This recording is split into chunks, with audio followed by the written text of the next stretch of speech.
How do you find out what your true passion and talents are? It's not easy, is it? We all go through this quest of life, and many of us are still trying to figure that out. But once we figure it out, then how do we transform our lives? Luckily, our next guest is going to help us. He was out with the New York Times best-selling book called The Element, and Sir Ken Robinson follows that up with another must-read book, Finding the Element. Sir Robinson, it's great to welcome you to the show. Hi, Conn. Well, it's a real treat to have you with us. Let me just get right into it. How does it feel to finally have this book done? To be done with the book. You know, somebody said writing a book is a bit like having a baby. I've never had one, but this is probably as close as I can get. I mean, my wife has had the children for us. But it's a long gestation period, and I think the actual writing of the book took just under a year. So it's wonderful to have it out in the world now. You're absolutely right. It's a great feeling. Well, we're all glad you figuratively have birthed this book. It's a must-read. But how do you describe it to people? It's about how each of us has a unique journey through life, that you don't get your resume with your birth certificate. And we each create our own lives, and we can recreate them if we understand more about the depth of our own talents and resources. Well, let's get personal right out of the gates. What have you identified as your element, and how has it affected the decisions you make in your life? To be in your element, you have to love it. And if you love something you're good at, well, as they say, you never work again at that point. And in my case, I know it's working with people, it's communicating, it's trying to inspire people with ideas and with a vision of their own possibilities. And it's been that way for me since I was in my early 20s. I'm not in my early 20s anymore, Conn, as you can probably see, even though the makeup here is very good. But it's something that's driven me throughout my life, and that need to connect with people. And the book is about the steps we can all take in our own lives to discover what it is for ourselves. Well, speaking of steps, I'm curious, so many of us don't take personal responsibility of our lives. We blame others. Why is that? And obviously keeps us from moving forward. I think you're right. That is what happens in very many cases. People blame circumstances. And of course, terrible things do happen to people. I mean, this event in Oklahoma, which is absolutely tragic and terrifying, wasn't wished on the community by itself. It happened to them. They now have to figure out some way of dealing with it, as we all do, and it happens in all our lives that we get visited by tragedy from time to time. What makes the real difference in people's lives, though, is not so much what happens to you, it's what you make of what happens to you, where you go from here. I mean, my own father, for example, when I was 9, he was 45, he had an industrial accident, and I talk about it in the book. He broke his neck. He was a quadriplegic for the rest of his life.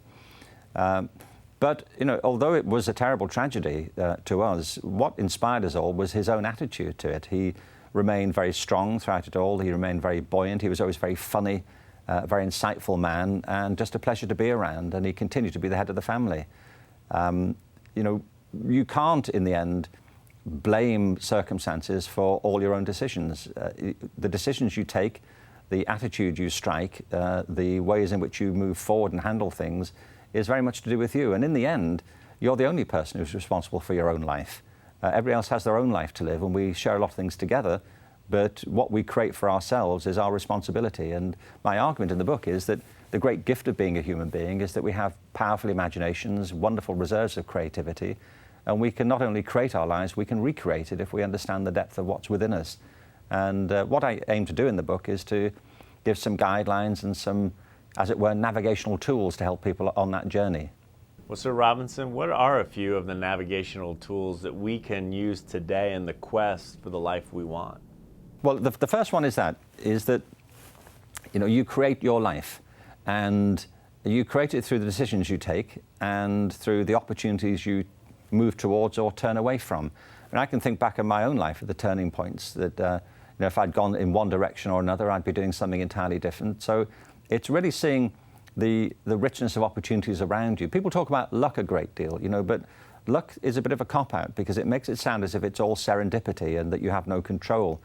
Lucky people, people who describe themselves as lucky, often have a very different attitude to the world around them and to themselves. They feel entitled to things. They feel that they're confident that they can get what they want. So a lot of this is about attitude. A second is that, excuse me again, a second principle is that every life is unique. You know, you and I have a lot in common, but we're also very different people in lots of respects. And if you have children, I don't know if people listening to this, watching this, have children, but if they do, I'll make them a bet. If you've got 2 children or more, I bet you they are completely different from each other. You know, I mean, I don't mean that they're not alike in some respects, but you'd never confuse them, would you? And the reason is that we're all different, we're all unique, and so part of this journey is to recognize what's special about yourself and what's unique and what's different. And the third is, and I think it's a really important principle, is that life is not a straight line.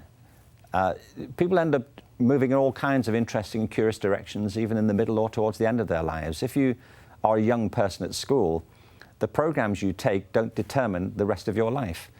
Life is much more organic than that. There are always options. A lot of the people I've interviewed for Finding Your Element are not doing now what they thought they'd be doing when they were younger. They may have started off in one direction but ended up doing something completely different. So being open to those possibilities is an important part of it too. So it's about recognizing life is creative, it's unique, and it's organic. And as somebody once said, that your biography is not your destiny. Where you start is not necessarily where you end up. It is a real treat the way you challenge us, the gift of the book. Any last words for us? I think what people should never doubt is the importance of making this journey for themselves. That life is not very long.